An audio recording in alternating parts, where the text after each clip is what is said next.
Everyone, welcome to Cozy Corner Chronicles. I'm Julia, And I'm Liz. and we are back with another chapter chat for A Little Life, which was so depressing this time. Like, so depressing. It was so sad. I think when I was reading this, I just like my jaw just kept going down and down and down. And then the amount of times I did this, I screamed. Literally. And I was reading this at the airport, so people were staring at me, and I was like, can't even hide this right now. Yeah, I was so shook because everything just kept getting worse and worse. And I was just like, huh, very interesting. So, why don't you go ahead and kick us off with the trigger warnings and start us with part three, chapter three? Yes. So, trigger warnings, especially for this episode, there's going to be a lot of mention of self harm, domestic violence, and drug abuse. So, if those things trigger you in any way, please feel free to tune out of this and listen to Lunar Love instead. We will never judge you. We get it. These are heavy topics. So, with that being said, our first chapter that we read this time was part three, chapter three, which I think finishes out part three. Mm-hmm. So we were just talking about this, how we had not heard from JB in a hot minute and we weren't understanding what was going Why? on. Mm-hmm. So part three answers that for us, or part three, chapter three answers that for us. So JB, whom Willem, Jude, and Malcolm have been increasingly worried about in part three, has become addicted to a variety of drugs, encouraged by the influence of a very annoying friend named Jackson. Oh my Hate god. Jackson, I freaking hate Jackson. And they literally. all do. The whole group does. So, Yeah, like they never liked him ever since they met him. So, I mean, yeah. red flags all around.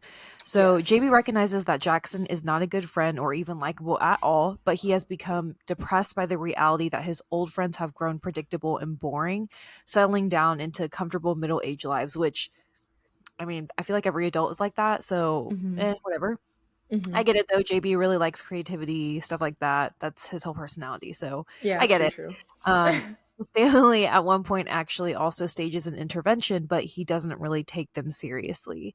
And Hmm. remember that JB was the one that had a pretty decent relationship with his family. Right. So interesting. Yeah, it was Anyways, interesting to see him spiral, pretty yeah, much. exactly. I think that Hmm. I think the author just honestly does a very good job of describing things. Like it feels almost like real life. Like if you were really to have an intervention with someone or the things that they're describing is very much real. So Hmm. I think it makes it all the more depressing whenever things like this happen. But after months of JB's further drug use, peppered with occasional failed attempts to quit, Willem, Jude, and Malcolm decide to stage their own intervention. And hopefully this time it would work, right? At Hmm. the end of a July 4th weekend that JB spends in an intoxicated haze, he wakes up to find his three friends in his apartment. He lashes out at them, not wanting to hear that he needs help. He does a cruel impression of Jude. Honestly, it was disgusting how JB did Yes. that to Jude. And I get it. Like, you're under the influence and, like, all those things. But, like, why would you even think about doing something like that knowing, like, first of all, you don't know much about Jude as it is, but you don't think that someone who is going through something like that isn't already insecure about how they are or the way that they act or the way that they have to live their everyday normal life, and then you just go out flat out and just do that. But the thing is yeah, you don't know much about Jude, but the one thing that JB does know about is that Jude is very insecure. Like he clearly Yeah. knows that. So Yes. basically, the impression was with his mouth open as Jackson had done it, making an imbecile's moan, dragging his right leg behind him as if it were made of stone. That was the impression that he did of Jude. And honestly speaking, he technically at that point wasn't even under the influence anymore. He was just angry after he had came Hmm. out of his drug phase and then Hmm. did that because they were trying to stage an intervention. So, eater. It was so sad. Like, I think to me, like, just looking at it from Jude's point of view, it's someone that you're technically close with. And don't get me wrong, he's not as close to JB and Malcolm as he is Willem. Obviously, we mention this every single time, but it's still someone who runs in your circle pretty frequently. And so to know that he is perceived that way from somebody who he does care about and does technically love, it's probably heartbreaking to him. Right, and I can't remember if Jude had mentioned it in this like these two chapters that we were reading or in a previous one, but I mean Jude had already said he was shocked that people that he loved could also hurt him. Mm-hmm. So, I mean, Mm-hmm. that just literally proved it with what JB did to him. So, Yeah. Jude, whose worst fear is that people perceive him this way, is obviously and justifiably deeply hurt that his friend would do such a thing even while being intoxicated, stuff like that. So Willem attacks JB, shout out Willem, BFF, amazing man. Love And Willem. JB ends up losing consciousness until he wakes up in a hospital bed. And I remember they described it as like he was restrained and everything because he got really Yeah. violent when when Yep. they took him. So, when he sees Jude sitting by his bedside, he's flooded with guilt at the memory of his impression and desperate for Jude to forgive him. Which, shout out Jude, because he is just, man, I would not have been there at the bedside. And he's like the true definition of like, I don't want to say ride or die, like, because that's not what I'm trying to get at, but like be the bigger person. I feel like he's He the is. true definition of that. Make fun of me. Well, you already know. I'm just, we can't be friends. I will not be there for you. I will not do any of those things. Jude was literally there while he was recovering. They took turns like going back and forth, and Jude was there every single time. Right. And I think Jude mentions later on, he's like, even though I'm there for him now, I won't be in the future, but let me at least make sure he makes it home after, being hospitalized for being on drugs. I think it's Hmm. funny though, because Willem gets always way more angry for the sake of Jude than Jude gets for himself. And I Yeah. love Willem. I Yeah. truly love Willem. And it really Definitely. does just show that Jude is the bigger person. And I just think that this chapter was really sad because I think in the beginning you kind of read it and you kind of know the direction that's going. That's describing Hmm. that JB has obviously become addicted to drugs, but then you see him spiral and then you Hmm. keep seeing him spiraling. He even says like, "Oh, like I'm not addicted to drugs. I'm not addicted. That's not me." And then as you're reading, you're like, "I think And he's addicted." I don't want to shift the blame because it is like JB is a part of the his own problem, but Jackson was the worst influence on him. Literally Jackson would always be bored and be like, "Oh, I'm bored. Like let's go do drugs." Like, Literally. yes, Literally. and then I remember at one point, like, it felt like JB was getting so paranoid because every corner he turned, he was like, "Oh, Jackson's there. Jackson's there. I hate Hmm. Jackson. I see Jackson. He's stalking me outside the cafe." And I was like, "Oh my gosh, is JB spiraling or is Jackson actually stalking That, you?" and then I was like, maybe he's hallucinating. But then Right. I'm Like, like, but then it said he hadn't had any drugs at that point. But then was it a withdraw thing? Like, you know? right. I feel like there's a lot of questions, honestly, that are up for interpretation. But either Yeah. way, this chapter, like you said, made my jaw drop. And I feel like that is just nothing compared to part four, where my jaw was just nonstop on the ground. And like I said before, y'all, laughing is my trauma response. So if I'm laughing, it's not because I think it's funny, it's because I'm traumatized. Part four literally first made me scream. Like I was literally just screaming all over the place.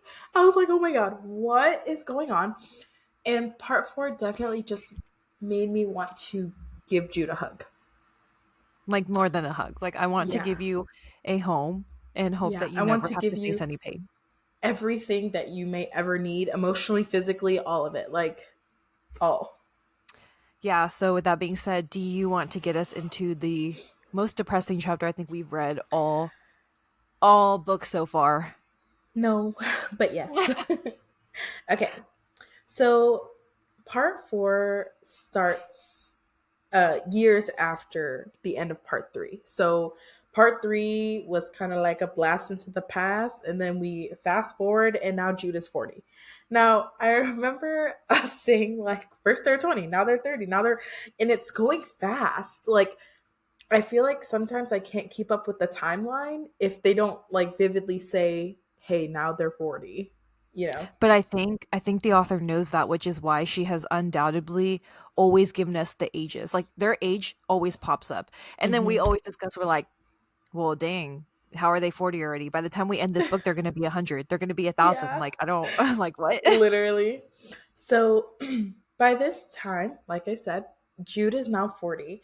And we kind of get a glimpse that JB and Jude have not made amends, even after all of this time. JB has begged Jude for forgiveness time and time again, especially after his hospitalization. But Jude was just like, dude, I can't forgive you. And there's just nothing, I can't see past what you've done. Because now, every time Jude looks at JB, that's all he sees is him making fun of him with his mouth open, his leg dragging. So, all of that to say, it has really caused a really big rift between the two of them. And of course, Willem takes Jude's side and refuses to have any contact with JB at all.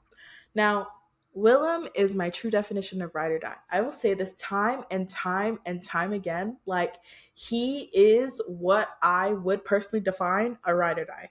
He really is like Willem, top tier friend. Malcolm, Yes. kind of sub, kind of mid. Yeah, because even with Malcolm, like, yes, he knows, like, in this situation, Jude is right, but he still maintains his friendship with JB. Now, I'm not saying like if someone hurts your friend, like you need to stop being friends with that Right. person, but there's like a level of morality to this. Yes, I feel like I feel the same. Like you don't have to drop people because one of your friends doesn't like a certain friend, but I think when it comes to the fact that Malcolm doesn't defend Jude either though. Like Willem could have chosen to stay friends with JB, but Willem still would have been like, "Hey, what you did was fucked up. Like Hmm. that was not okay." But Right. Malcolm just kind of is like, "Oh, we're still friends though because we're friends." So, Yeah, and it's strange too because I think now in the point of the story, we know the least about Malcolm. And yes, I was so going to say that. yeah, and so it's interesting to see where he stands between JB and Jude because I feel like that was a really big turning point for us as readers. Like, okay, we obviously know that Willem's going to be on Jude's side, but where is Malcolm's headspace? But the weird thing is like we only get a glimpse of Malcolm through his marriage dilemma, like whether or not he wants to get Yeah, married, that kind of stuff. So see, every time we mention that we don't know something about a character, author delivers. So yeah, I'm I'm wondering if sure the it's next coming. right? Yeah, like I'm sure something's coming. And I'm sure it's going to be Yes, about the marriage. definitely. So then we see Willem and Jude eating at a restaurant together one day, and William, Willem brings up this idea to set up Jude with one of his girlfriend's friends. And so Jude, he's like thinking in his head, like, I'm not good enough for love. I'm too broken for love. Like, I cannot physically or emotionally be in love with anybody. So he's like, yeah, no. And he just refused to discuss it any further. So then, days later, he goes to a dinner party and he meets a guy named Caleb. And Caleb and him, like, they kind of hit it off really at this little dinner party. And they're talking and they're making conversation. And it was a little bit more than small talk, but I would still say it was small talk. Yeah. So then we find out that Caleb is a fashion executive. And then Caleb offers to give Jude a ride home. And then this part really escalated really quickly. Pretty much, he offers Jude a ride home. He goes up into the lobby with him, and then he randomly just kisses him. Or Caleb kisses Jude. I just want to be clear about that. Caleb was the one who initiated things with Jude. And so Jude, obviously, he has dealt with a lot of SA and all these things. He cannot physically enjoy this interaction, pretty much. And especially when it comes so randomly and suddenly, he just cannot fathom this idea. So then, like, as all of this is happening, he's like going through his mind. He's like, well, what if I'm alone? What if I'm alone forever? I can't be alone forever, but should I be alone forever? I deserve to be alone forever. And so he's just going through all of this in his head. And then finally, he accepts Caleb's advances. And I would like to mention I don't really think that he would have accepted Caleb's advances had Willem not kind of first sparked the idea that hey, maybe you should think about dating somebody. Like I Mhm. think had he said that about somebody else and then someone great came along, I think still Jude would have accepted any type of advance. And I remember the conversation that Willem and him had when they were walking and having that talk about Philippa, which is, wait, is Philippa the new girlfriend? I forget, whatever her name is No, now. no, no. It's another It's someone girl. else. It's a new Yeah. girl, but I remember their conversation was like, Jude, I don't even know your sexual orientation. And Yes. we also do We not don't know know. Jude's. Yeah. And Yeah. honestly, still, I don't know. I wouldn't say that Jude is 100% gay. Like, I wouldn't I, either. right. Like, I feel like he's more pansexual. Like, I think Hmm. anyone who kind of shows interest in him, I think he would be more than willing to accept their love. But of course, Caleb just happened to be the person right when Jude and Willem just had that conversation. And I think that comes with his trauma. Like, Absolutely. I feel like he would be able to kind of like figure out where he is sexually had he had not gone through all of that, whether that was, gay or straight or bisexual or whatever the case was.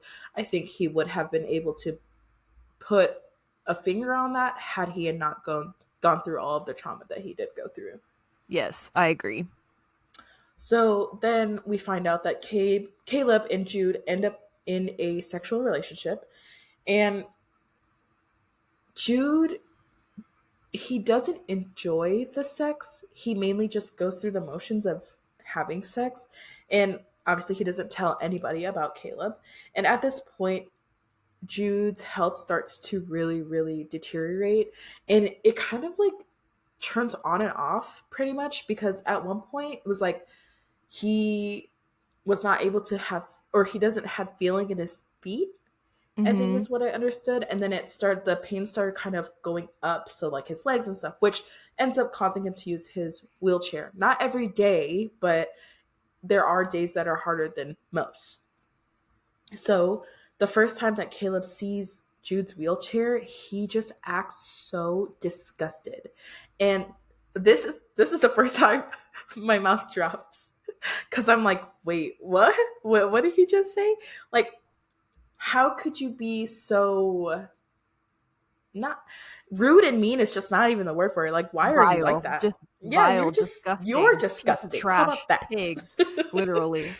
So he was like, um, I don't think I would have ever started anything with you had I known that you were in a wheelchair. And I was like, what? I said, excuse me? I was so confused. I said, those words did not just come out of your mouth. Like, Yes. let's rewind. And then to think, because Caleb then opens up to him and he's like, hey, like, my parents also went through like really bad health issues and stuff like that, which caused his mom to be in a wheelchair. So, how are you repulsed by the idea that someone else is in a wheelchair? That's what I don't understand. Well, what I didn't like that he said about it was like, "Oh, my parents gave up. My parents gave Yes. up. They decided the wheelchair was going to be a cop out." I said, I don't think that that's how disability works. Yeah. If you need the wheelchair, you need the wheelchair. If you need a crutch, like if you just broke your leg and you needed crutches, like you need the crutches. I was just so confused. Caleb definitely, he seems kind of like a misogynist. I'm not even lying. Yes. He He's literally very, calls the wheelchair an accessory to weakness. yes, and it's like Yeah. And I just, I didn't know what to say because to me, I get it. Like, I get it. He feels resentful towards his parents because he feels like they gave up the fight for whatever they were sick with. He didn't really go into detail about it, but everything is circumstantial.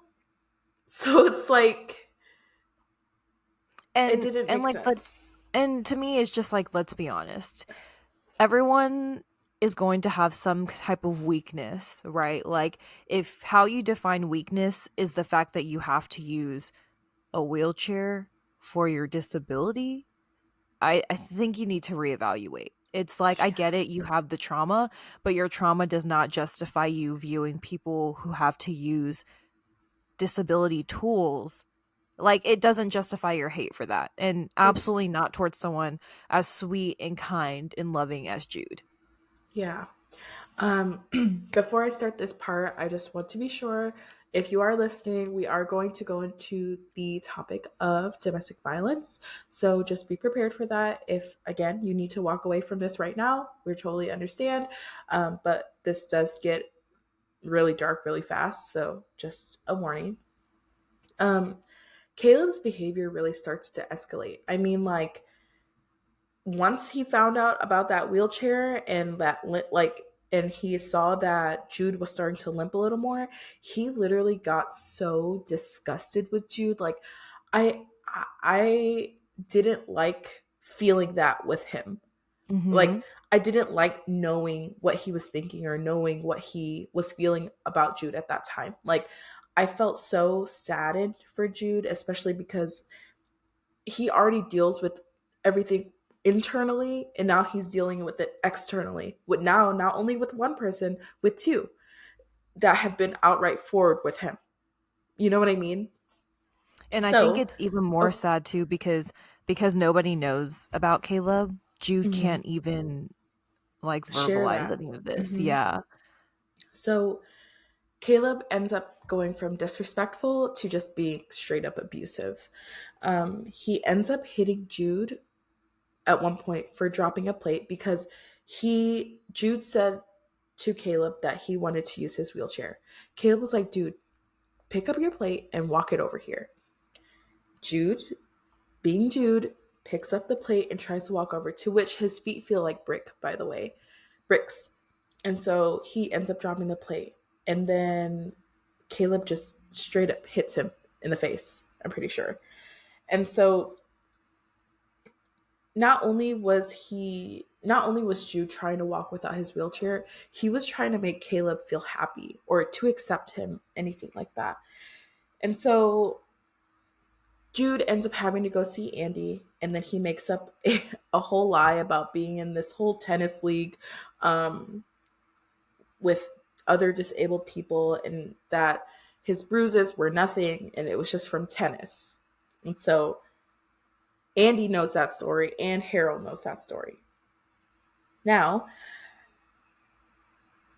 it gets worse because Yeah.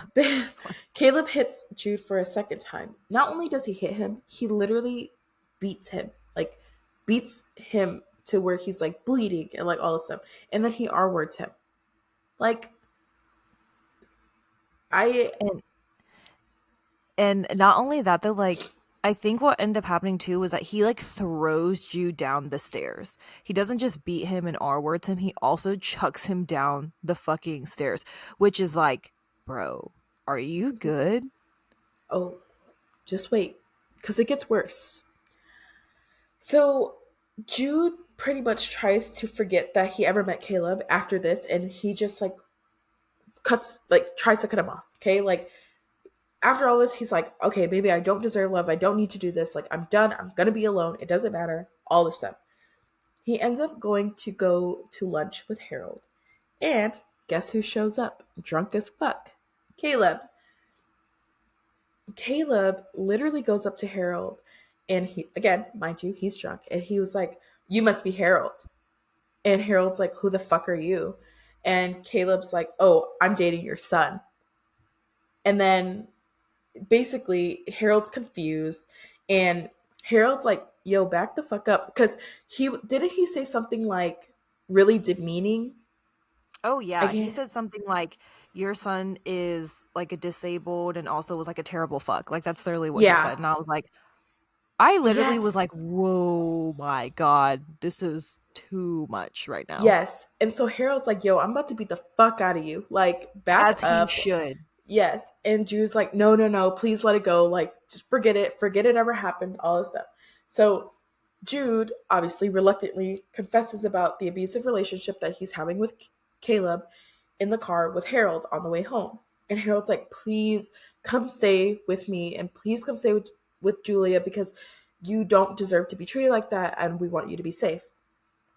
Judah's like, "No, I really want to go home. I just want to go to sleep," like all this stuff. And can we just rewind on the fact that, and just to remember, Jude, after he moved into this new space and Malcolm redid it for him and all this stuff, he literally sees his home as a safe place. Mm-hmm. He feels safe. He loves it there. He loves being there. It is genuinely his safe place. Now, when Harold drops Jude off, Caleb is literally in his house, his safe haven. Caleb is there waiting for him. And so I guess he had stolen a set of keys at one point, and that's how he got into Jude's apartment. And he just beats him, like literally beats him, strips him down naked, and makes him walks him to the elevator and makes him to stand outside, like naked in the rain, and made him beg for him to go back into the house. And so he Caleb ends up throwing Jude's wheelchair down the loft's fire stairwell, and then ends up kicking Jude and literally beats him the entire time.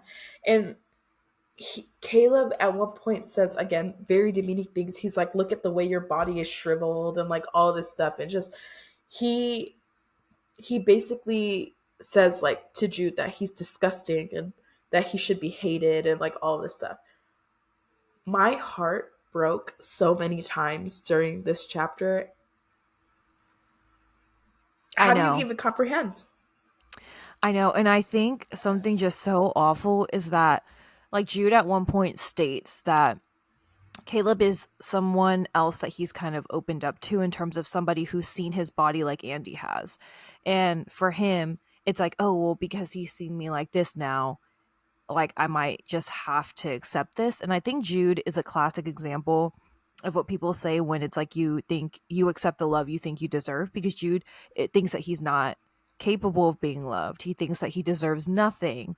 And because he's found someone like Caleb who kind of affirms that, it's not good. And I was the same as you. My heart was literally just breaking every second of every time that I was reading this, because I said, my poor baby Jude does not deserve this kind of unfairness in his life that he has already experienced thus far. And it just sucks because like knowing what we know about Jude, like obviously nobody deserves this kind of treatment. Mhm. But it's the fact that he let himself believe that this was the kind of love he deserved. And I think this just kind of rolled me back to, is this how he felt with when he was staying at the, you know, at the monastery? Mhm. And I don't know. It just I don't know. It made me really sad. I know. And it was sad because I I was like, we talked about it. Caleb was already giving us really bad vibes. Like, we didn't like Caleb Yes, same way that we didn't like Jackson. And yes, from the literal beginning. yes, He and gave so off vibes. right. And I guess I didn't know where, like, you kind of have an idea that Caleb is probably not great, but I guess I just didn't expect it to escalate that quickly with Caleb. Like that I thought it was just going to be like, "Oh, it's a bad relationship," but it was like, "Oh, this is like a god awful relationship." Yeah. And I think what's worse is he went through it alone. I Mhm. wish that he would have told Willem. And like I don't of course Willem would have said something along the lines of like walk away from the relationship and stuff, but I feel like Willem would have let him down easier and would have been able to warn him more about like the type of person Caleb is or the type of person that he would turn out to be, especially after that first hit. Cuz after after Caleb did hit Jude that first time, he was like, "Oh my god, I'm so sorry. Like it's never going to happen again." Like, any of that. But then it got more and more hostile. Like, I don't know. It was just, I don't know. Yeah, and I think the hard thing though is because Willem at the time was traveling for like what 6 months.